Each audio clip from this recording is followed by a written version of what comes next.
Débat panafricain, première partie, nous vous retrouvons ce dimanche avec une interrogation assez forte dans le premier sujet. C'est celle de savoir s'il faut s'attendre à une confrontation directe entre les forces armées maliennes et les forces françaises de la mission Barkhane, présentes encore sur le territoire malien. 2400 soldats français restent dans le pays, sont encore sur le territoire national malien, alors que voilà, ils étaient près de 5000, voire un peu plus, et que le retrait se fait depuis plusieurs mois maintenant, mais la France évoque, en parlant de contraintes logistiques, l'urgence d'avoir encore plus de temps pour pouvoir quitter ce territoire définitivement. Mais les autorités maliennes ont demandé, après la dénonciation des accords, un retrait immédiat, sans délai. Et l'on se demande si, en cas de violation encore répétée, par exemple, de l'espace aérien malien, si cela ne pourrait pas cheminer vers une confrontation.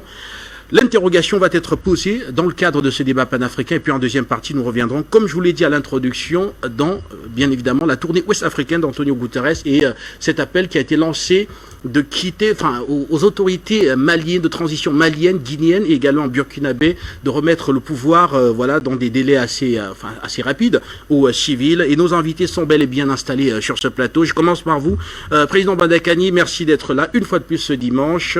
Nous vous recevons avec grand plaisir. Bon dimanche et bienvenue. Le plaisir partagé, mon cher Guy Fondop. Ce plaisir il est d'autant plus bon. Donc ça fait des années que nous cheminons ensemble. Parfaitement. Dans cette fraternité panafricaniste, révolutionnaire,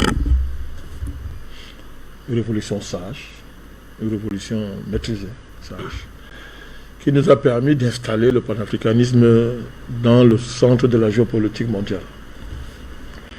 Je voudrais saluer ton professionnalisme. Merci. Qui nous aide à distiller nos idées dans de meilleures conditions. Permettez-moi de saluer les techniciens, grâce à qui nous pouvons continuer à émettre dans les standards internationaux respectés. Free Media est devenu une institution. Ça a des exigences qu'il faut respecter tous les jours. Parfait. Je voudrais aussi vous saluer, les journalistes, les techniciens, le management de la chaîne pour les efforts qui sont faits pour maintenir l'institution debout. Je salue mes copanélistes.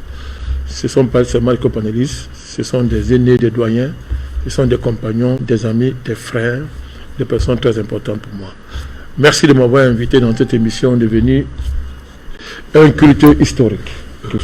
Merci à vous, Président Bandakani. Et nous avons également, sur ce plateau, vous êtes également là, Bertrand Tatinda. Et dans la foulée, on va peut-être rapidement aller avec les sujets d'accueil. Rappeler que la grosse actualité, c'est déjà demain, 9 mai, ce sera le jour de la célébration, ce sera la fête d'indépendance de la Russie. Pas pour dire que la Russie a acquis l'indépendance le 9 mai, mais simplement pour dire que c'est la fête nationale de la Russie.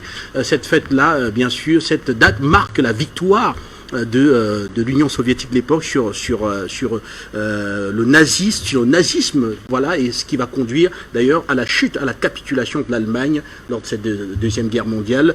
Demain, grande parade à Moscou et également à Mariupol, comme pour marquer une victoire assez éclatante, qui pourrait être perçue comme cela pour ceux qui ne maîtrisaient pas déjà à la base les objectifs que se fixait la Russie en Ukraine. Mais le défilé de Mariupol demain est très attendu, Bertrand Tatinda. Laissez-moi déjà vous saluer, M. Guy Fondop.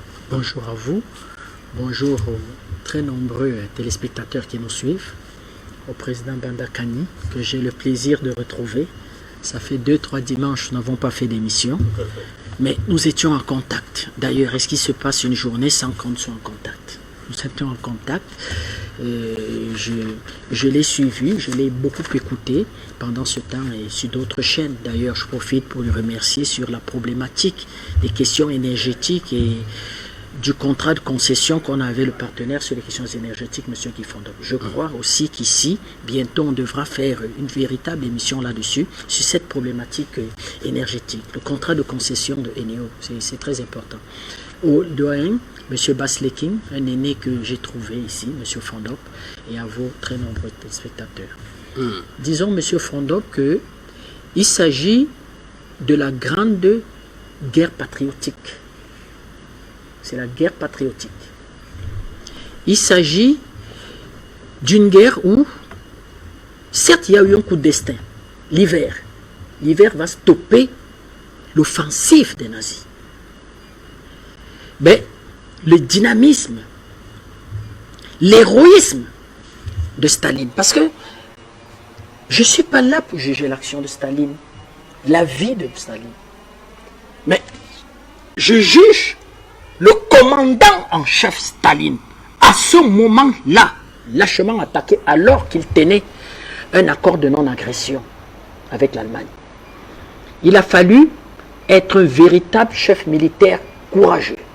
Moi, je l'ai toujours dit, quand on assume le destin d'un pays, il y a une qualité qu'il faut le courage. Il faut le courage. C'est pour ça que j'ai toujours eu un faible, une sympathie pour les dictateurs. Parce que n'est pas dictateur qui veut. Il faut aimer son pays, il faut être un patriote, il faut avoir une bonne dose de courage et il faut être suivi. Et ça, M. Staline les avait. Donc, il va être suivi et il va non seulement stopper l'avancée des nazis et il va lancer la contre-attaque. Il va en payer un lourd tribut, mon frère Fondop. On parle de 20. Certaines sources parlent de 22. D'autres de 24. D'autres de 27. 27 millions de morts. Il n'y a pas une famille en Russie. Vous savez comment le père de M. Poutine échappe? Il est arrêté par les Allemands.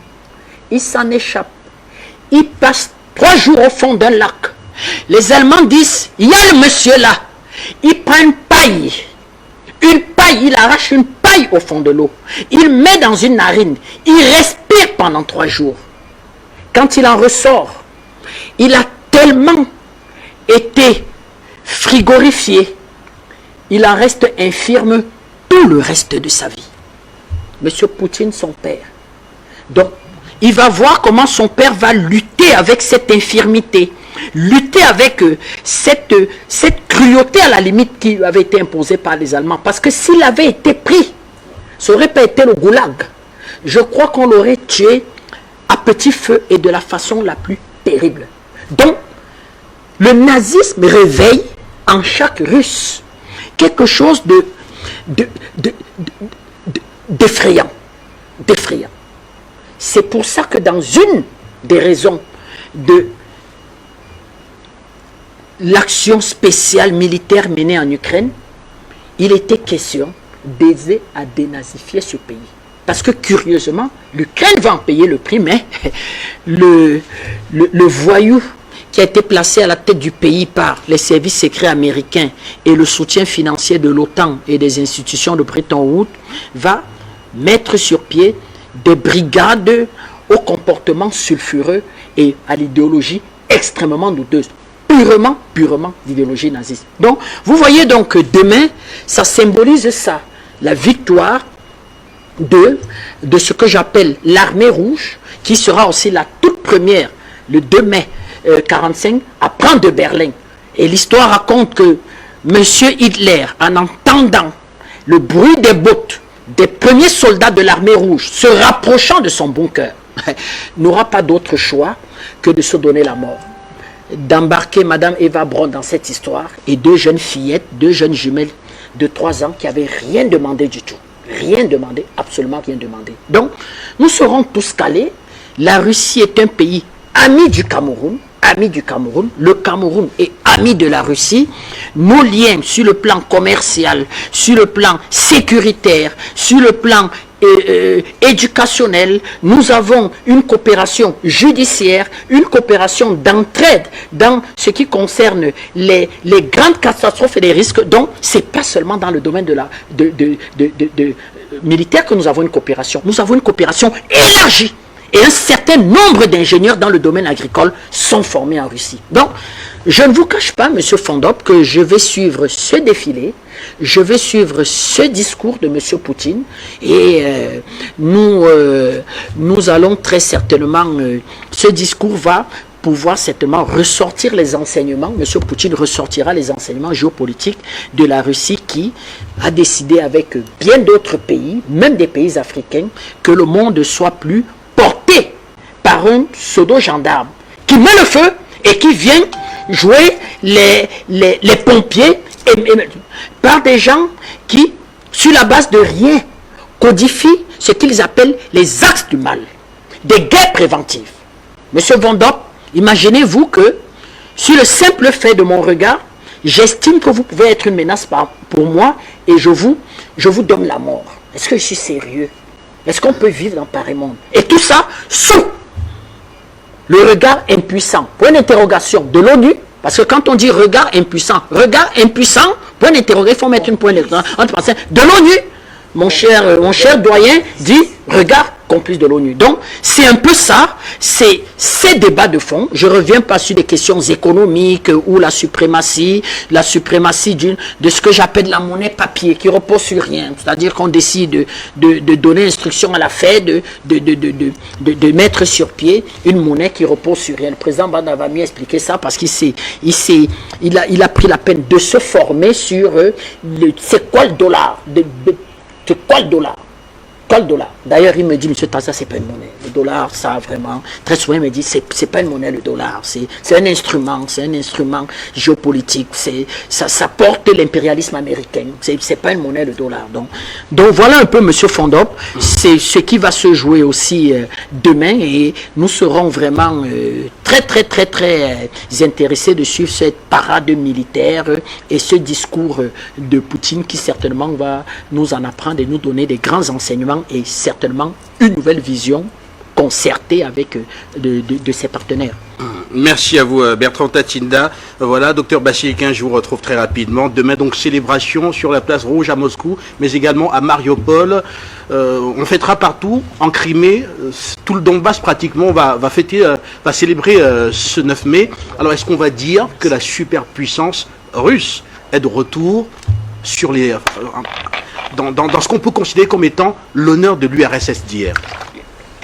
Oui, d'abord je dois te dire merci pour l'invitation que tu m'as gentiment adressée pour prendre part à ce débat, à ce festin que nous nous offrons tous les dimanches et qui est très largement partagé avec les Africains et même les non-africains. Je vous assure que désormais quand mon téléphone sonne, je dois m'assurer qu'il s'agit d'un appelant camerounais parce que nous avons amené les autres à s'intéresser à l'Afrique. Bien, maintenant pour ce qui concerne la Russie, je crois que nous devons nous réjouir parce que en ce moment, le monopolisme américano-occidental était devenu tel que on ne parle même plus de souveraineté. Voyez-vous, un pays étranger, un président étranger, décide tout seul dans son pays, nous allons déboiser l'Afrique centrale pour en faire des champs de production afin de pouvoir résister à un embargo éventuel des Russes. Ce pays-là, minuscule, en Europe de l'Ouest, n'a rien à voir en Afrique centrale. L'Afrique centrale aujourd'hui, c'est des États souverains. En diplomatie, ça consiste d'abord à prendre la langue avec ces pays et dire, bon, voici ce que nous pensons, quel est votre point de vue, comment pouvons-nous nous organiser. Mais non, M. Macron, tout seul, comme un grand, décide qu'on va déboiser l'Afrique centrale pour pouvoir résister à la production de blé dont la Russie s'est rendue aujourd'hui une des principales sources d'alimentation de la planète. Alors, moi j'ai dit, Afrique Média, il est heureux que ce médium soit né. Il est heureux que, par hasard, nous ayons été quelques-uns à soulever les vrais problèmes de l'Afrique et à conscientiser la jeunesse africaine. Je crois, Guy, que si je mourais aujourd'hui, je dirais que j'ai aidé un peu l'Afrique par le truchement d'Afrique Média. Parce qu'aujourd'hui, les Africains ont compris qu'il n'y a pas, les francophones surtout, qu'il n'y a pas au monde que la France et l'Afrique, mais qu'il y a plein d'autres partenaires. Et c'est pour ça que quand on voit à droite et à gauche que le Cameroun aurait signé des accords récemment avec la Russie, eh bien, on n'est pas surpris quand on est Camerounais, quand on est conscient des problèmes qui se posent à la planète aujourd'hui. On est au contraire heureux en se disant, voilà, on peut diversifier son partenariat, on peut mieux s'organiser pour se développer, au lieu de passer 70 ans à ne pas bouger d'un millimètre vers le développement. Parce que depuis que nous sommes indépendants, avec les accords de 1959, chaque fois qu'un président africain a une démangeaison, il doit demander à Paris l'autorisation de se gratter. Chaque fois qu'il veut entreprendre quoi que ce soit, il doit informer Paris et obtenir son accord. Ce n'est pas de la souveraineté, ça. Et comme la souveraineté, on n'attend pas de la recevoir, eh bien, je suis heureux que Afrique Média ait donné une modeste possibilité à nos États de comprendre que l'avenir de l'Afrique se joue en Afrique, avec les Africains, pour les Africains, et non pas avec un partenaire, quel qu'il soit, quelque droit qu'il se soit octroyé vis-à-vis de l'Afrique. L'Afrique n'appartient qu'aux Africains, et il est heureux que Afrique Média nous ait aidé à faire accepter ce point de vue-là. Merci à vous. Alors, toujours en sujet d'accueil, président Bandakani. Alors, le 9 de mai sera donc le 9 mai, mais c'est une date qui ne sera pas commémorée en Occident, bien évidemment. Alors, est-ce qu'on va se dire aujourd'hui très clairement que ce 9 mai-là commençait justement le plan macabre plutôt d'anéantissement d'un allié pourtant historique, parce que ce 9 mai-là, on est loin de s'imaginer que Staline se voyait déjà en ennemi de l'Occident désigné, quand il entrait triomphalement dans Berlin, applaudi voilà, par l'Amérique, par l'ensemble des alliés. La russophobie, pour utiliser un concept diplomatique très cher à Lavrov, et qui est consacré dans le discours géopolitique russe, et d'ailleurs même qui fait comprendre la grande retenue diplomatique de la Russie. Parce que dans l'idée de russophobie, il y a beaucoup de maturité diplomatique, parce que la Russie, c'est plus que la russophobie. Quand on dit russophobie, c'est un mot diplomatique élégant qui ne rend pas compte de la réalité de la situation. C'est-à-dire, détruire la Russie est le projet géopolitique de l'Occident. Ça dépasse le temps de Staline, c'était un moment. Quand vous allez aux racines de l'histoire russe, mon cher Guy-Fodor, vous allez comprendre de quoi est-ce qu'on parle. C'est des guerres qui durent plus de 600 ans. C'est plus de 7 siècles. On a plus de 800 ans, mon cher Guy-Fodor. On peut remonter depuis l'Empire khazar. Vous allez comprendre de quoi est-ce qu'il s'agit. Vous allez comprendre ce qui se passe aujourd'hui. Vous allez non seulement comprendre qu'il faut quelque chose d'extraordinaire, c'est que le monde doit beaucoup à l'État russe. Et quand je dis le monde, bon, soyons plus concrets.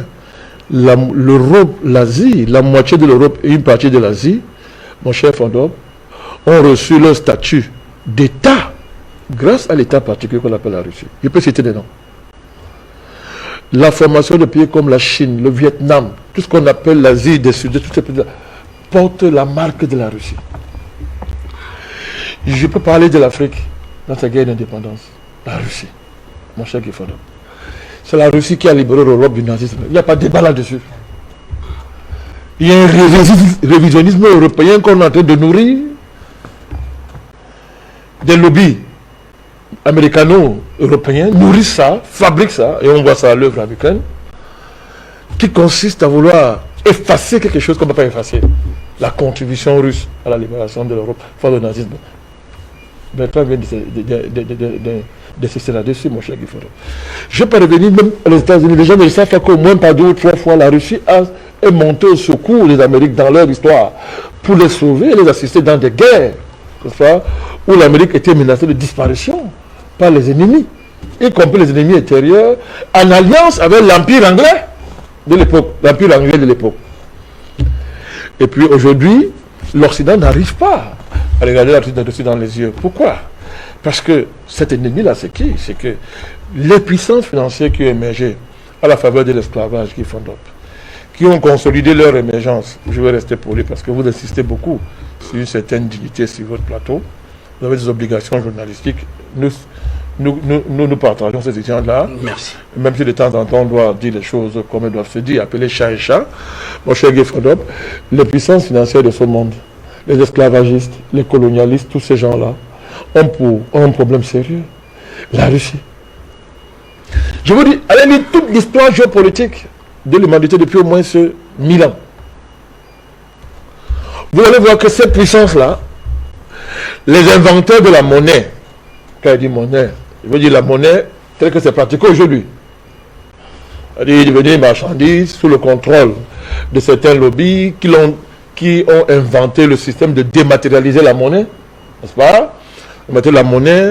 Dématérialiser la monnaie pour gérer les rois, et après confisquer les banques centrales des États, et vous dire après que donnez-moi la monnaie d'un pays, je m'en fous de ses lois. Je veux simplifier le discours, que tout le monde comprenne. Si j'ai la monnaie d'un pays, je m'en fous de ses lois. Vous connaissez qui a dit ça? C'est le Rothschild. Donc quand on contrôle la monnaie d'un pays, on s'en fout de ses lois. On tient ce pays. On ne vous voit pas. Vous marionnettisez les politiciens. Il y a un fonctionnement de façade des États que tout le monde voit, mais le vrai pays, personne ne voit. Vous qui avez la monnaie, vous contrôlez le pays. Donc le système financier, l'industrie de la monnaie, le contrôle de la monnaie, mon cher Guy Fondop, ces puissances-là qui sont construites sur la domination de cette marchandise particulière qu'est la monnaie, pour reprendre les propos de Karl Marx, on pouvait nier historique la Russie. Ce sont ces puissances qui contrôlent l'Occident depuis quelques années, depuis des siècles, qui contrôlent l'Occident. Et qui ont pris le contrôle des États, on appelle ça l'État profond, qui ont pris le contrôle des États, des puissants, l'État profond américain, il est profond, même une partie de la Chine, maintenant on est en train de travailler pour que la Chine s'en débarrasse, ils contrôlent le Japon, ils contrôlent l'Indonésie, ils contrôlent l'Europe, ça se voit, on contrôle l'Europe, c'est ce qu'on sort. Ce pays-là, pour un problème de cet État continental, hyper riche dans ses matières premières, hyper riche, et qui a une telle conscience de son histoire et de ses racines, de sa vocation dans la géopolitique mondiale, et qui a toujours juré qu'il sera toujours indépendant. C'est un problème, mon cher. C'est ça, c'est ce que vous dites, c'est ça. Et vous parlez de Staline, vous avez raison de convoquer Staline. On va vous dire, oui, il y a eu un traité de paix de Brest-Litovsk, ce traité de paix qui a été signé par Lénine. On dit, oui, on a signé ça. Et que par là, oui, il ne faut pas trop fanfaronner sur la glorieuse Russie qui a libéré l'Europe du nazisme. On va convoquer ce traité. Mais ça veut dire quoi? Ça veut dire quoi? Et l'Europe faisait quoi le temps là? Elle n'a pas fait le traité avec l'Allemagne, l'a dit. De quoi est-ce qu'on parle? De quoi est-ce qu'on parle? Donc, vous voyez très bien que ce qui est important de mon point de vue dans cette commémoration, c'est qu'on est au-delà d'une commémoration. C'est au-delà. Vous savez pourquoi? On commémore le nazisme. Mais derrière, il y a un langage qui n'est pas dit. La Russie, il y a un discours que la Russie ne veut pas porter. Parce que c'est un discours polémique. Ça ne sert à rien. Guy Fondop, on ne commémore pas le nazisme. Nous sommes en face du nazisme. Les vrais nazis sont devant nous. C'est ça l'événement géopolitique majeur de cette affaire. Les vrais nazis sont devant nous. On nous a dit que c'est Hitler qui était le démon. Hitler était le diable, Fondop. Dans un procès, il n'était pas là. Je ne sais pas si il a été présent à son procès, ça serait passé comme ça. On aurait entendu des choses qui auraient retourné les mémoires des gens. Il n'était pas là, c'était un procès des vainqueurs. On nous a dit que Hitler est mauvais et que personne sur cette terre ne doit pas reprendre. Elle dit Hitler, si une forme que ce soit, il ne doit pas être un modèle nulle part. Sa pensée doit être bannie. C'est la pensée du diable. Mais Fondop, Guy Fondop, regardez. Mais on est en train de nous reproduire Hitler devant nous, en son absence. Qui sont les nouveaux nazis? Mais c'est l'Occident qui a repris à son compte tous les catégories de Hitler. C'est quoi Hitler enfin? C'est une domination, c'est la domination, c'est-à-dire à l'état brut. C'est la folie de la puissance à l'état brut. C'est dominer pour dominer. Hitler, c'est quoi? C'est le désir comment on dit ça? De réparer une injustice à tout prix, y compris en la reproduisant. Hitler, c'est quoi? C'est le totalitarisme. C'est l'économie de guerre. C'est une idéologie, c'est une théorie de l'inégalité de la race et de la supériorité d'une race élue au détriment des autres. Hitler, c'est l'espace vital. À partir du moment où j'ai défini mon espace vital, malheur à celui qui se trouve, je lui fais la guerre. C'est de cela qu'il s'agit. Mais Quand vous prenez tous les aspects du nazisme aujourd'hui, son aspect politique, son aspect militaire, son aspect économique, son aspect scientifique, Guy Fondop, mais il est magnifié devant nous dans ses dévers les plus absolus par qui? Par l'Occident, Guy Fondop. Mais l'hyper-domination du monde par un seul bloc, l'Occident, c'est quoi? C'est pas le nazisme? Dis-moi, monsieur Guy Fondop, qui a donné le mandat aux Occidentaux de jurer que, aussi longtemps que le monde va exister, ils sont les seuls à dominer le monde? Qui a donné le mandat? Ces dominations le font au nom de quoi? N'est-ce pas au nom de leurs valeurs supérieures? N'est-ce pas au nom d'une communauté internationale autoproclamée, auto-élue, qui a dit qu'elle est la conscience de l'humanité? Monsieur Guy Fondop, la domination de l'Occident sur le monde ne se traduit-elle pas par des discours et des idéologies qui témoignent sur l'infériorité raciale et dominée? Guy Fondop, que ce soit aux États-Unis, que ce soit en France, que ce soit dans toute l'Europe, n'est-ce pas? Avec la montée des extrêmes droites, mon cher Guy Fondop. Qu'est-ce qu'il y a derrière l'extrême droite? Quel est le nom dit de l'extrême droite? Quel est son préjugé? N'est-ce pas l'infériorité de notre race maudite par essence, et qui sont la raison de toutes les misères qu'il y a dans ces pays-là? Et qu'il faut donc extirper la malédiction des autres races, en particulier noirs et les étrangers qu'on appelle immigrés. Il faut les extirper, il faut purger ces pays-là, n'est-ce pas, du pu migratoire, Guy Fondop. Qu'est-ce qu'il y a derrière? C'est pas ça du nazisme? C'est pas ça du nazisme? Quand on vous invente une pandémie, et qu'au nom de cette pandémie, Guy Fondop, on supprime les libertés, on annule ça, je dis inventer une pandémie. On a les preuves sont établies. Quand vous opposez à une population de se vacciner avec un vaccin qui ne soigne pas la prétendue pandémie pour laquelle elle est censée être injectée, qui n'empêche pas les contaminations, je sens seulement à ce niveau. Ça s'appelle quoi, Guy Fondop? Quand vous osez faire croire, Guy Fondop, qu'au nom d'une pandémie, un État peut dire que votre corps lui appartient. Que votre corps vous appartient. Il n'y a plus de vie privée, il n'y a plus de différence, il n'y a plus de frontières à l'action de l'État. Que l'État peut dire que à cause d'une maladie, monsieur, votre corps ne vous appartient plus, vos enfants ne vous appartiennent plus, votre famille ne vous appartient plus. On va jusqu'à vous interdire les loisirs. Mais qu'il faut ouvrons les yeux. Il a fait moins que ça. Il n'est pas arrivé à ce niveau. Il avait une raison de se lever. On avait humilié sa nation à Versailles. On avait entraîné le mal à Versailles. Mais quelle est la raison qui pousse ces gens à le faire? Ils dominent déjà assez le monde depuis 600 ans. Assez déjà le monde. Pourquoi ils veulent en plus nous anéantir, nous lobotomiser, nous digitaliser, nous numériser? Pourquoi on veut faire ça, Guy Fondop? Mais c'est ça qu'il s'agit. Donc vous voyez qu'à tout point de vue, sur le plan économique, on est en plein système totalitaire économique. Il est interdit de dire notre discours économique en dehors de la vulgate que nous impose depuis des années. Ce fameux libéralisme-là, ce libre-échangisme sauvage, criminel, anti-civilisateur, on nous l'impose. Il vous interdit de penser autrement l'économie. On vous interdit de penser notre système politique qui ne soit pas validé par l'Europe et l'Occident. Tant que nous ne pouvons pas valider leur bêtise de la démocratie là, on vous fait la guerre, on vous met les sanctions, on tue votre population, mon Guy Fondop. De quoi est-ce qu'on parle? On vient de découvrir en Ukraine des laboratoires voués, financés par Washington. Je parle de Metabiola, je donne le nom, Metabiola, en Ukraine, dont la c'est qui? Metabiola, c'est Joe Biden qui est à l'intérieur, son fils sont actionnaires à l'intérieur. Mais qu'est-ce qu'on fait dans ces laboratoires en Ukraine? On fabrique des armes biobactériologiques. Vous vous rendez compte? C'est-à-dire que qui peut vous éliminer à partir de votre appartenance ethnique. Vous vous rendez compte, Guy Fondop? Mais il est arrivé à ce niveau. Hein? Et c'est la continuité de quel régime? L'apartheid. Où le docteur Wassou a été chargé par monsieur, il s'appelait encore, ce criminel là. Peter Botta, inspiré, protégé, financé par les Occidentaux qui donnent les leçons aujourd'hui aux gens de produire des armes bactériologiques pour éliminer l'espèce noire sur non seulement en Afrique du Sud, mais dans toute l'Afrique, Guy Fondop. Mais de quoi est-ce qu'on parle? Donc, on n'est pas en train de commémorer le nazisme. Non! Laissez les Russes dire ça. Les Russes sont dans leur élégance diplomatique. Ils peuvent le dire. Mais on est clair devant nous. Cette commémoration doit nous rappeler que mais on est très en danger. Il n'y a plus qu'Hitler devant nous. Il n'y a plus que le nazisme devant nous. Le nazisme hier était allemand. Donc il faut le circonscrire. Mais quand le nazisme est mondialisé, dans les mains de ceux qui commandent, qui disent que nous commandons le ciel et la terre, on fait quoi, Guy Fondop? Il faut se réveiller, faire comme on a fait à l'époque, déclarer la guerre aux nazis, c'est-à-dire le monde doit s'unir. Je dis bien, le monde doit s'unir contre l'Occident nazi. C'est ça le défi géopolitique du monde entier. Il faut s'unir contre l'Occident nazi, comme les Occidentaux ont fait contre Hitler. Toutes les puissances occidentales qui ont entraîné l'Afrique dans leur machin ont dit, le démon c'est Hitler, donnez-nous la main pour sauver la civilisation, disait-il.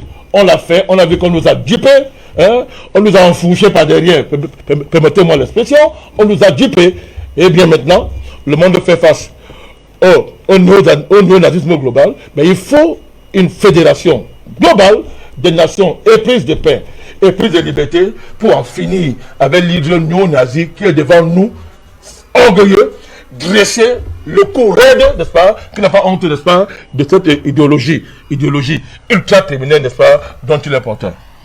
Merci à vous, Président Mandakani. Et rapidement, parce que rappelez que nous sommes dans les sujets d'accueil. Et un autre sujet d'accueil, c'est bel et bien la République centrafricaine qui a adopté le Bitcoin comme étant, voilà, la deuxième monnaie, voilà, du pays, ce qui a provoqué l'ire du gouverneur de la Banque des États de l'Afrique centrale. Et voilà, une réunion du comité, de l'Union monétaire d'Afrique centrale est d'ailleurs annoncée cette semaine, qui pourrait ressortir une décision assez difficile. Jonathan Batengene, je vous reçois avec ce sujet d'accueil. On a lu la correspondance adressée au ministre des Finances de la République centrafricaine, qui est aussi président d'ailleurs de cette Union monétaire d'Afrique centrale, en des mots qui sont extrêmement détaillés. On voit très clairement qu'il peut y avoir une exclusion pure et simple de la République centrafricaine de la zone franc CFA d'Afrique centrale à cause de ce Bitcoin qui a été adopté. Vous, quel est le regard que vous portez là-dessus? Si c'est une exclusion, ce serait plutôt un succès pour la Centrafrique, parce que comment sortir du franc CFA que de se retrouver poussé par la grande porte par ces pays d'Afrique centrale? Ce serait plutôt une victoire. Non, nous ne pensons pas que les pressions qui sont faites sur la Centrafrique aient pour objectif d'aboutir à l'exclusion de la Centrafrique. Il s'agit d'un mécanisme de pression qui est mis pour distraire la Centrafrique des véritables objectifs qu'elle veut atteindre et qui est exactement activé parce que celui qui est derrière, la puissance qui est derrière est connue. Et c'est cette puissance qui souhaiterait faire pression sur la Centrafrique pour que la Centrafrique se sente acculée, créer au niveau de la sphère médiatique un tollé qui va donner l'impression que la Centrafrique est devenue un État paria, un État voyou qui ne respecte pas la politique monétaire. Okay. Mais de quoi est-ce qu'il est question quand on parle du Bitcoin?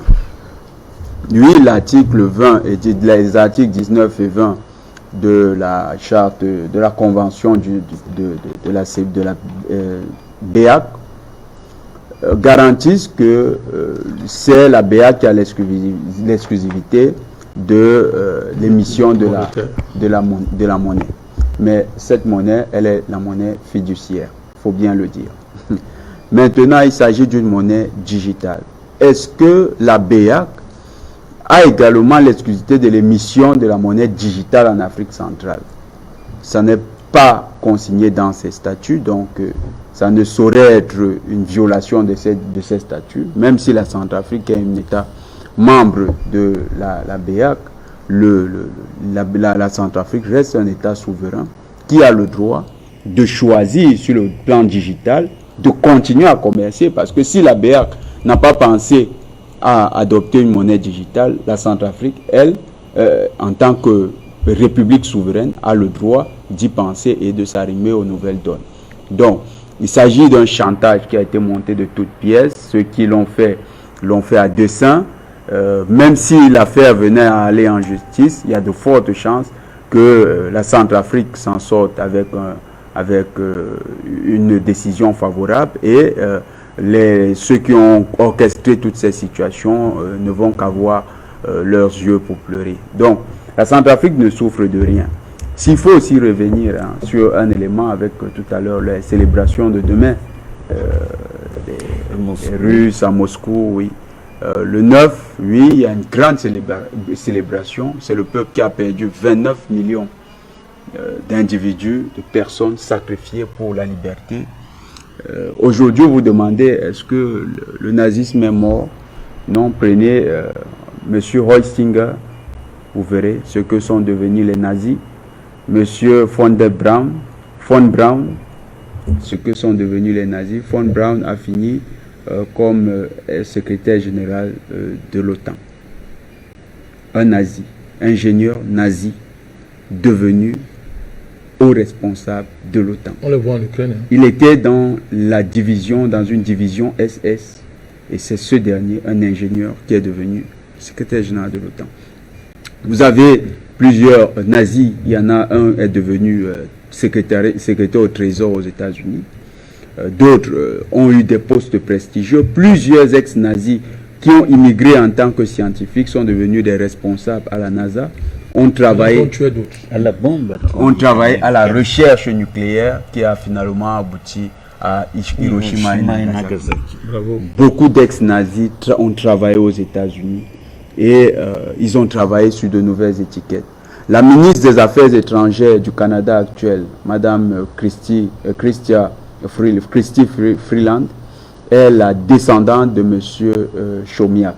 Monsieur Chomiak était le rédacteur en chef d'un journal nazi à Cracovie, en Pologne. Et à la suite du massacre de Dieppe en 1940, il avait titré à grande pompe la victoire des Allemands. Donc c'est une descendante nazie. Est-ce que le combat contre le nazisme est terminé? Non. Nous avons la ferme conviction que le nazisme a ressurgi. Hitler avait réfléchi. Ça a fait l'objet d'une de nos communications sur les réseaux sociaux. Hitler a réfléchi à faire renaître le nazisme. Vous savez, l'un des insignes qu'utilisait Hitler, c'était le Sphinx. Et quelle est la particularité du Sphinx? L'oiseau qui renaît de ses cendres, oui. Donc, Hitler avait pensé à la renaissance du nazisme. D'ailleurs, c'est comme une coïncidence. Vous allez voir que la République en marche française est en train d'envisager une modification de son nom. Désormais, ils veulent se faire appeler Renaissance. Donc, il y a une renaissance du nazisme dans le monde. Oui, la glorification des groupes. Est-ce qu'on fait ici un lien entre la Renaissance, je veux dire, ce changement de... je ne parle pas au conditionnel. Oui. Il y a une renaissance. Les indicateurs sont clairs. Des nazis sont devenus des hauts responsables aux États-Unis. Leurs petits-fils sont dans les institutions en Occident. Ce n'est pas anodin. N'allez pas croire que le soutien aux néo-nazis ukrainiens soit une histoire fortuite. C'est le début de quelque chose. On assiste au début de quelque chose. Le projet eugéniste, comme disait tout à l'heure le président Badakani, le projet eugéniste, c'était justement un projet nazi. L'eugénisme, c'est-à-dire la purification de la race humaine, de l'espèce humaine, c'est un projet nazi. D'ailleurs, eux, ils l'avaient baptisé la race aryenne. Mais aujourd'hui, vers quoi on va? On va vers un système d'intelligence artificielle où les maladies qui sont provoquées sont des maladies qui peuvent attaquer des segments génétiques particuliers. C'est-à-dire que dans la politique d'eugénisme, on a poussé à la finesse et au raffinement les techniques d'élimination de ceux qu'on considère comme étant l'espèce ou bien la race qu'on ne désire pas voir. Donc, ne soyons pas surpris. Des maladies comme la Covid, quand on parle de biolaboratoires sur la Terre, les maladies comme la Covid sont précurseurs d'un ensemble de pandémies qui vont attaquer des populations cibles du point de vue génétique. Nous entrons dans une nouvelle époque. Et n'oublions pas, Joe Biden qui disait « Times have shifted, a new world order is coming ». Il le disait encore il y a de cela un mois. Les temps ont changé, le nouvel ordre mondial est en train d'arriver. Donc, ils sont en plein développement de cette situation. Elle va continuer. On a déjà la cancel culture qui s'est développée. Regardez les plus jeunes aujourd'hui. Il n'y a plus de culture spécifique. De plus en plus, la culture s'homogénéise. Et on a un effacement des bases, des socles culturels de l'humanité. Les bases chrétiennes de l'Europe sont déjà carrément, totalement effacées. Ils sont en train d'attaquer les bases culturelles des pays arabes musulmans. ils vont attaquer également, ils veulent attaquer les bases culturelles des pays d'Asie. Et les pays africains, ils se disent que nos bases culturelles, elles ont déjà été pour la plupart effacées. Donc c'est la cancel culture qui continue, une culture d'effacement, pour reconstituer une humanité sur la base d'une culture universelle qui aura comme principe que nous ne sommes pas régis par des règles naturelles, que ces règles sont plutôt des règles construites par l'homme. Et ces règles artificielles-là, ils vont la relier aussi à l'intelligence artificielle. Il y a tout un travail qui est fait. C'est d'ailleurs pourquoi, de plus en plus, ils vont vers ce système où on dit, vous n'êtes ni un homme, vous n'êtes ni une femme, vous êtes un individu. Et si vous pouvez choisir ou d'être un homme ou d'être une femme. Donc, ils veulent... Il y a d'ailleurs le porte-parole du ministère le porte-parole de Joe Biden qui s'est exprimé là-dessus il y a quelques jours en disant que c'est fini la pensée suivant laquelle l'homme a un esprit, une âme, un corps et qu'il a un libre arbitre. Désormais, c'est une autre conception qui entre en jeu. Nous sommes en plein dans le projet eugéniste nazi. Si les hommes n'ont pas encore pris conscience, et c'est ça qui fait que le combat panafricaniste n'est plus simplement un combat pour la libération de l'Afrique. C'est un combat pour la libération de l'humanité. C'est l'humanitaire qui est en jeu. Et notre combat, quand vous allez dans les réseaux sociaux, vous allez voir qu'il y a un rapprochement fort entre les panafricanistes et les combattants de la liberté de tous les peuples. Partout dans le monde. C'est ce qui nous unit à la Russie actuelle, c'est ce qui nous unit aux gilets jaunes de la France, c'est ce qui nous unit aux combattants de la liberté, les combattants de la liberté en Amérique latine. Vous allez remarquer une chose, le président Lula da Silva, parce qu'il est en train de vouloir revenir, s'exprimant là-dessus, a montré qu'il s'agit d'un enjeu planétaire. D'ailleurs, Lula da Silva a dit, dès qu'il prend le pouvoir, son premier combat, c'est de détruire encore plus le dollar. Comme disait encore l'aîné Tachinda, il va détruire le dollar. Il dit que les pays d'Amérique latine vont avoir leur propre monnaie et ils ne vont plus utiliser le dollar dans leurs échanges. Voilà les grands combats que l'humanité est en train de connaître aujourd'hui. Il y a une lutte contre le nazisme qui est revenue. Ce nazisme, Hitler a réussi son plan. C'est d'ailleurs pourquoi il n'avait pas voulu qu'on le voie mort. Parce que dans la mythologie du Sphinx, on ne voit pas le Sphinx tomber. Donc, il s'est lui-même suicidé. Jusqu'à aujourd'hui, il y a tout un mythe sur la mort de Hitler. Et il a veillé à ce que ce mythe soit entretenu. Quand vous regardez, il y a une vidéo des néo-nazis ukrainiens qui a circulé il y a quelques jours, où il s'adonnait à une pratique ésotérique. Des combattants, des militaires, ils faisaient un pacte de sang avec une entité ésotérique. Ça veut dire que le combat qui est mené n'est pas simplement le combat que nous voyons du point de vue matériel. Les enjeux vont au-delà. Les acteurs ont bien pensé leur plan. La lutte contre le nazisme se poursuit encore. Il y a une pseudo-célébration de la victoire sur les nazis en Europe de l'Ouest et aux États-Unis. La vraie célébration de la victoire de l'humanité sur le nazisme, c'est celle qui se passe en Russie demain, le 9 mai. Oui, la RCA est sur le bon chemin, la RCA a choisi le bon partenaire, c'est la Russie. Les pays d'Afrique centrale qui sont dans une sorte de show médiatique, parce que c'est plus du show médiatique que quelque chose de sérieux avec cette affaire de monnaie, vous allez voir que ça va se tasser dans les jours à venir parce que la RCA a totalement raison, c'est une monnaie digitale qu'ils utilisent. Ils n'ont pas fait concurrence à la monnaie fiduciaire dont le monopole est assuré par la BEAC. Alors, ce n'est bien évidemment pas ce que pense le gouverneur de la BEAC, la Banque des États de l'Afrique centrale. Ouais. Voilà, je vais vous lire un petit extrait de la correspondance qui a été servie au ministre des Finances et du Budget de la République centrafricaine. Je m'adresse à vous, bien sûr. Docteur Basiliquin, alors il est écrit, je cite que en tant que il est cité que en tant que président du comité ministériel de l'UMAC, à l'effet de convoquer donc une réunion extraordinaire des conseils d'administration du comité ministériel, au fin d'examiner les implications nombreuses de la loi en cause sur les accords de coopération militaire, de coopération monétaire autant pour moi. En résumé, il est demandé tout simplement au ministre centrafricain des Finances, qui est donc le président du conseil d'administration de la BR, de convoquer en urgence une réunion du comité monétaire afin de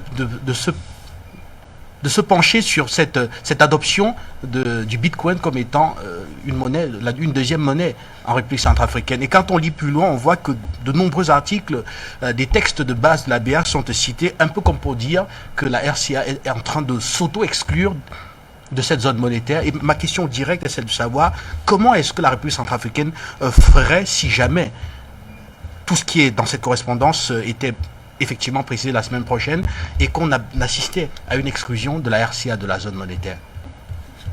D'abord, moi je ne crois pas qu'un pays souverain qui a décidé d'adhérer à une zone monétaire n'a pas besoin d'être exclu. La RCA, si elle veut, elle se retire. Mais qu'on exclue, ce n'est pas une réunion de quartier où chacun vient cotiser quelque chose. La République centrafricaine, c'est une mine d'or. Le sous-sol est extrêmement riche. Et vous savez que la monnaie que nous utilisons doit avoir pour soubassement la richesse que détient un pays. Alors, depuis 1945, les Américains ont triché, ont imposé le dollar comme une sorte de monnaie universelle, grâce à quoi d'ailleurs ils se sont développés, grâce à quoi ils ont dominé le monde, et malheureusement, il se trouve qu'aujourd'hui, les peuples prenant conscience de ce qu'il n'est pas normal, Guy Fondop, il n'est pas normal qu'un pays tiers dise à un autre pays tiers ce qu'il faut faire. J'ai vu dans les réseaux là que le secrétaire général des Nations Unies instruit les dirigeants actuels du Mali, de la Guinée et qu'est-ce que j'allais dire Haute-Volta et du Burkina Faso, eh bien, de remettre le pouvoir à qui de droit. Mais je me demande si vraiment l'Occident n'a pas perdu les pédales. Moi, je crois que cette guerre en Ukraine, je ne sais pas si l'Occident s'y attendait, mais en tout état de cause, elle a été un réveil de tout le monde, de tous les esprits. Et aujourd'hui, nous comprenons que nous autres francophones, avec notre fameux franc CFA, vraiment c'était une rigolade. Ce n'est pas sérieux. Un fonctionnaire de la Banque centrale n'a pas à donner d'instructions à son patron, le chef de l'État. Parce que c'est le chef de l'État, Guy Fondop, qui détient le pouvoir du peuple. La Banque centrale, c'est tout simplement un service qui est chargé de la gestion de la masse monétaire dans le pays. Alors, bien entendu, comme je disais à l'entame de notre rencontre de cet après-midi, Monsieur Macron a déjà décidé de ce qu'il faut déboiser l'Afrique centrale pour faire des champs afin d'assurer aux Européens de prendre la suite de la Russie en produisant du blé au profit des Européens. Il a décidé, hein. Il n'a pas dit « je vais consulter les pays d'Afrique centrale ». Il a dit « voici ce qu'il faut faire ». Eh bien, son représentant dans la zone UMAC a fait la même chose. Il dit à un chef d'État, moi je crois au contraire qu'un chef d'État, un des 6 États qui constituent la zone UMA, peut décider de se débarrasser de tel ou tel gouverneur. Au demeurant, c'est tournant ces choses-là. Parce que avant c'était un Gabonais, mais après on a fait que c'est tournant. Donc je ne vois vraiment pas à partir de quoi un fonctionnaire de la Banque centrale se permettrait de donner des instructions à un pays souverain. Parce que la monnaie, c'est un des éléments les plus essentiels de la souveraineté. Ce n'est pas parce que en 1959, des gens qui comprenaient plus ou moins ce qu'ils signaient ont signé tout et n'importe quoi que nous n'allons pas être des humains comme les autres. Par bonheur, par bonheur. Les laboratoires dont on parlait tout à l'heure en Ukraine ont été découverts et saccagés, j'espère. Et j'espère que la Russie nous dira exactement qu'est-ce qu'on a trouvé dans ces laboratoires-là et quelles étaient les intentions. Parce qu'aujourd'hui, on parle d'un monde unipolaire qu'il faut multipolariser. Non, nous devons, nous autres en Afrique, considérer que l'Occident, c'est notre ennemi. Vraiment, c'est notre ennemi. Parce qu'on ne peut pas être à New York et dire « j'instruis telle autorité de faire ci ou de faire ça ». Je ne crois pas que l'ONU se soit jamais adressée aux Américains. Vous savez, les massacres, c'est un véritable génocide que les États-Unis ont tenté au Vietnam.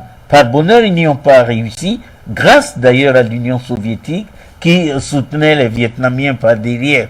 Mais on n'a pas entendu l'ONU dire « mais non, ce que vous faites là, c'est pas bien ».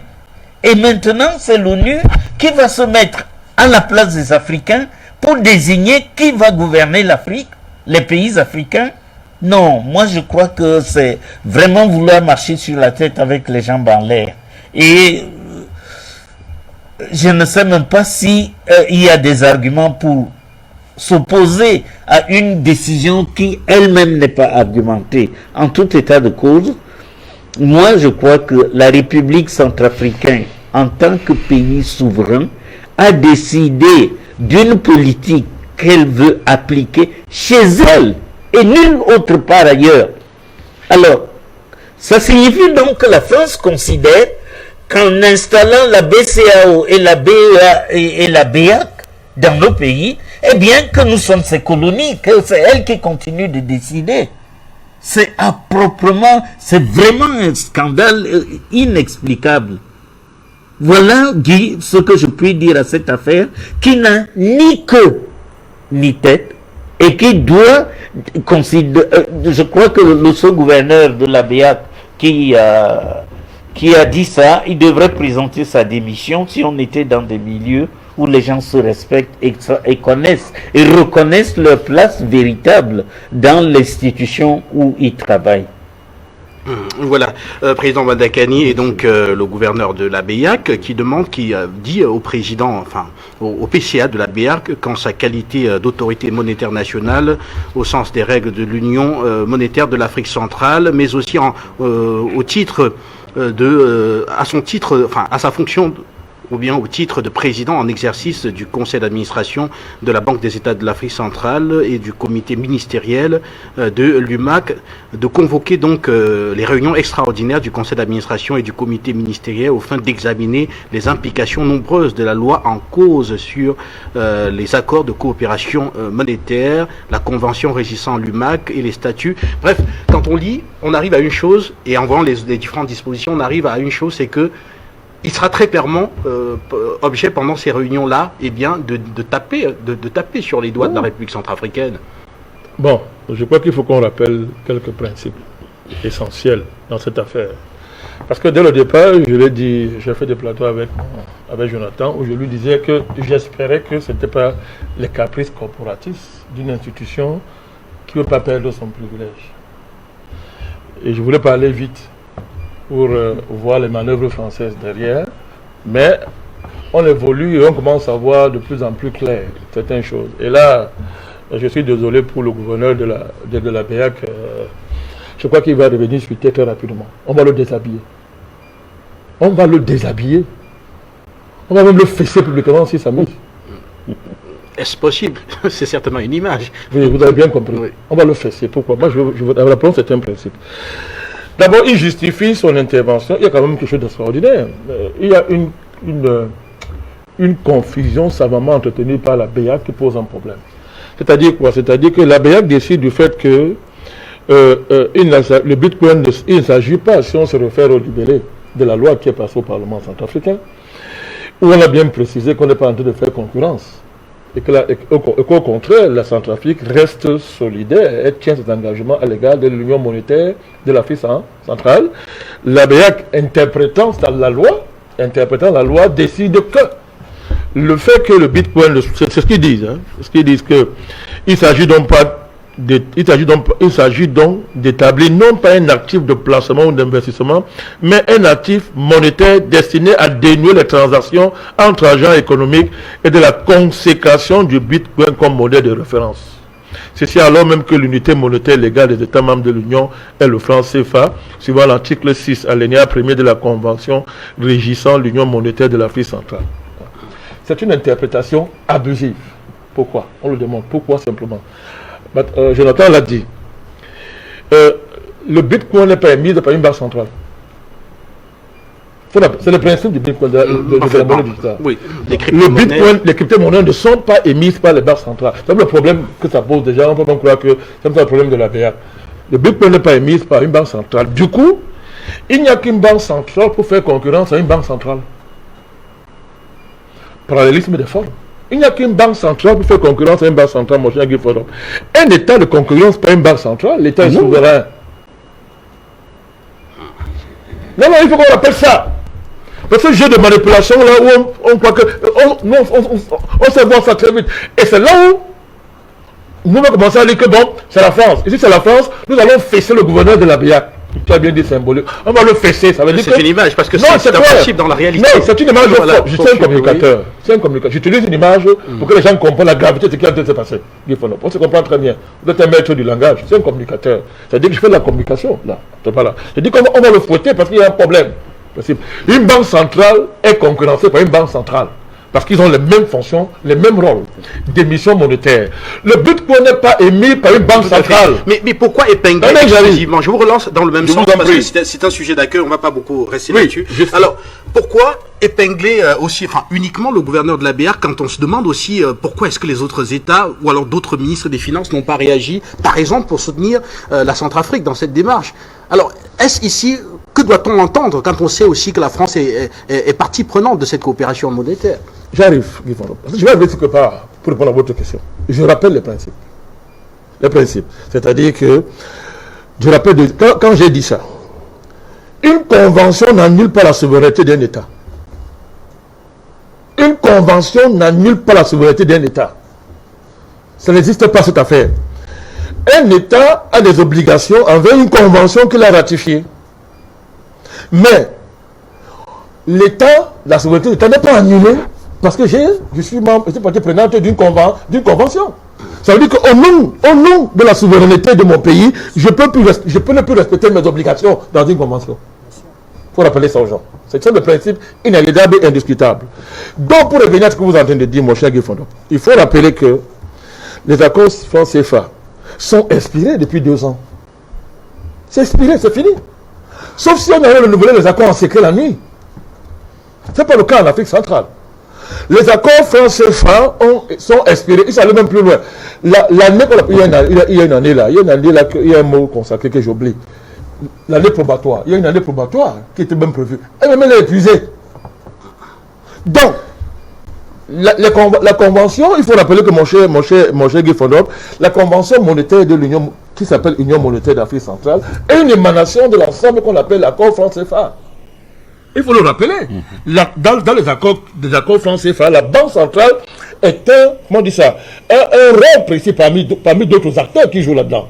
Vous comprenez? C'est-à-dire que, je parle dans la convention. Il y a bien l'émanation. Alors, pour dire quoi? Pour dire que, Guy Fodor, la CEMAC n'est pas une communauté monétaire. La CEMAC, c'est une communauté économique, ensuite monétaire. Pour ne pas dire politique. Il y a quand même une hiérarchie. Il y a une hiérarchie, n'est-ce pas, dans la répartition, n'est-ce pas, des fonctions et des pouvoirs. Ça veut dire quoi? Vous voulez parler des ministres qui ne disaient rien. Ils ne disaient rien. Ils n'ont pas soutenu la Centrafrique. Les ministres qui sont liés par la convention dite monétaire ne peuvent pas faire autre chose que ce qu'ils ont fait. Donc ça devient un problème politique. S'il faut exclure la RCA, entre guillemets la convention, est-ce que ça relève du ressort du gouverneur de la BIA? Même pas le conseil d'administration, il faut que le chef d'État siège. Là, on verra plus clair ce qui est en train de passer. Ça devient un problème politique et on va s'égaler tous dans les yeux pour se dire la vérité. Je rappelle et je dis que les accords francs-CFA sont expirés depuis 2 ans. ils n'ont pas été renouvelés en Afrique centrale. Donc, le franc CFA tel qu'il est en Afrique centrale est une forme d'anachronisme toléré. Il est toléré. Parce que sur le plan juridique, est-ce que les accords franc CFA existent encore? Alors, on suivra particulièrement cette actualité en semaine. On verra également si les accords, on va revoir les textes pour voir si les accords sont expirés ou pas. Parce que le Ouattara est né comment? Le Ouattara est né comment? Mais il faut qu'on suive cette affaire-là clairement. Le Ouattara est né comment? Qu'est-ce qu'on a dit quand le Ouattara naissait? Les choses sont claires. L'Afrique centrale n'a pas renouvelé, les pays d'Afrique centrale n'ont pas renouvelé les accords franc CFA. On va évoluer. Oui, il faut qu'on tire les conséquences par rapport à ça. Oui, on va évoluer. Oui. D'ailleurs, nous souhaitons que Afrique Média fasse une émission spéciale là-dessus pour qu'on vienne débattre. Avec les tests de tout ça. Tous les aspects. Parce que comment est arrivée cette affaire? Ce n'est pas une décision du président Touadéra. C'est une décision d'abord de l'Assemblée nationale. Et le président Banda fait bien de mettre l'accent sur la souveraineté. Vous parlez de convention. Je peux me lever un matin, je décide de violer une convention que j'ai signée au nom de la souveraineté de mon pays. Je vais même plus loin. J'ai souvent parlé sur ce plateau que je suis radicalement contre le principe qu'on m'appelle une justice indépendante. Ça veut dire quoi une justice indépendante? Donnez-moi un pays sérieux, la justice indépendante aux États-Unis. Nulle part, ça n'existe pas. La justice indépendante, voilà des chiffons qu'on vous brandit. Bon, la justice indépendante, transparence de la justice indépendante. Vous êtes sérieux? Vous me demandez, moi, M. Bertrand Tatsinda, de soutenir un chef d'État qui ferait du Cameroun une justice? Non! La justice est au service de la souveraineté et au service des intérêts du pays. En Chine, un magistrat chinois peut décider de ce qu'on a vu ici au port autonome de Douala, pratiquement d'attaquer l'État au point même de punir le président de la République. Mon cher frère Bandakani, vous avez exposé ça ici, que la justice va traîner le président de la République au TCS. On n'a pas vu des magistrats ici traîner le président de la République au TCS. C'est sérieux? Donc c'est l'Assemblée nationale, à l'unanimité. Le président Touadéra n'a pas 100% à l'Assemblée nationale. Il a même une majorité relative. Donc, au nom du fait, deuxième des choses, nous avons des informations que le Fonds monétaire international, sur des engagements pris vis-à-vis de la République centrafricaine, a décidé de ne plus respecter un certain nombre d'engagements, de décaissements. En d'autres termes, par la France, que le Fonds monétaire international de la France, de venir égorger et de tordre le cou à la République centrafricaine. Or, lui, il a un programme, 40 milliards de dollars. Le président Touadéra a un programme de développer son pays. Il a réussi déjà sur le plan sécuritaire à sécuriser le pays. Monsieur Fondom, qu'est-ce qui suit? C'est essayer de lancer les jalons du développement. Donc, le Fonds monétaire international immédiatement a réagi après cette décision et dit que non, avant la BR président. Et immédiatement, le gouverneur de la BR réagit dans la suite du Fonds monétaire international. Avec le même discours. Et dit qu'ils ne reconnaissent pas cette histoire, alors qu'une Assemblée nationale, je dis à l'unanimité, il y a une opposition, c'est l'Assemblée nationale. Alors qu'en Europe, les pays-là qui gueulent la France, on reconnaît les monnaies digitales, oui. Les banques centrales de pays reconnaissent les monnaies aux États-Unis. Aux États-Unis, je donne 2 exemples pour montrer qu'on est dans n'importe quoi. Au plus fort de la convention France-CFA, parce qu'il faut qu'on soit sérieux maintenant, l'article 7 de l'accord France-CFA disait que lorsqu'il y a une crise dans les pays membres de la zone franc, la France a l'obligation de renflouer les devises. La France a passé sa vie à violer cet article 7. À l'époque, qui a parlé? Qui a osé blanchir? Attendez, qui a osé blanchir? Deuxième exemple, c'est pas monétaire. Pendant le dernier. Non, en tant que sujet d'accueil, ça fait 40 minutes, c'est beaucoup. Non, on sort de là. C'est vous qui avez posé, c'est important. Oui, c'est justement, j'ai donné le temps de développer. Oui, donc je te termine. Il y a un exemple pas monétaire, mais qui est même purement économique. Les accords, les APE. Est-ce que les pays de la CEMAC qui ont signé les accords APE? Non, le Cameroun seul a signé l'accord APE. Ça a créé un tsunami dans la sous-région. Ça a été géré. Nous disons de cette façon solennelle. Si les petits tintins de la BR veulent s'amuser avec la Centrafrique, s'ils veulent s'amuser avec la Centrafrique, on ne peut pas s'amuser comme ça. Ce sont nos concitoyens également. Je vais vous dire pourquoi ce que tu as dit est important. Vous avez un pays membre de la CEMAC, d'une zone monétaire qui est étranglée par l'ensemble des mécanismes que vous voyez, vous ne dites rien. Le pays doit répondre à ces défis. Vous ne l'aidez pas. Le pays prend sous lui tout en respectant la complexité. Non, vous êtes même gentil. Tout en respectant les contraintes bidons qui sont dans votre convention de l'Union monétaire. Qu'est-ce qu'une convention néo-nazie que les Français vous ont imposée? Le pays fait tout et tout, va dire que je vais trouver une solution ici pour sortir de l'étranglement. Vous osez lui parler au lieu de l'accompagner. Ça trahit le rôle flamand de l'Union monétaire. C'est bien compris. S'il vous plaît. Il va falloir même Président, allez-y. On a encore deux sujets, s'il vous plaît. Oui. C'est-à-dire, si la Centrafrique est mise dos au mur, elle a le droit de quitter cette union monétaire immédiatement. Et on verra ce que ça veut dire. Parfaitement. D'ailleurs, j'en allais arriver à cette Oui. conclusion, Président, Voilà. d'expliquer que c'est le débat de fond. Il faudrait, rapidement, c'est le président Biaketou, président en exercice. Parfaitement, oui. Ouais, il faudrait rapidement qu'il y ait justement une réunion d'urgence sur cette question-là. Et de voir les pays qui ne sont plus intéressés. Parce que le Cameroun peut décider Alors, aussi de il n'est pas au-dessus des chefs d'État. Il n'est pas au-dessus des chefs d'État. Merci à Donc vous. nous n'allons pas accepter qu'on étrangle carrément, qu'on brime dans le développement et l'ambition d'un pays de la BEAC, parce que la France vous parle de Wagner, est très fâchée que la Russie soit intervenue en fait dans la CEMAC. Et nous soupçonnons le Fonds monétaire et la Banque mondiale d'être complices de cette histoire. Nous soupçonnons le Fonds monétaire et la Banque mondiale. Ils nous trouveront sur leur chemin, c'est-à-dire la France. Nous le soupçonnons. Merci à vous. Rapidement, on va marquer une transition et revenir juste derrière. Pour le premier sujet, enfin on y arrive. Il s'agit bel et bien du Mali et des tensions de plus en plus vives entre Bamako et Paris, notamment, particulièrement sur les violations de l'espace aérien et la rupture des accords de défense, des accords de défense entre Paris donc et Bamako et le risque d'escalade. On revient juste derrière la transition.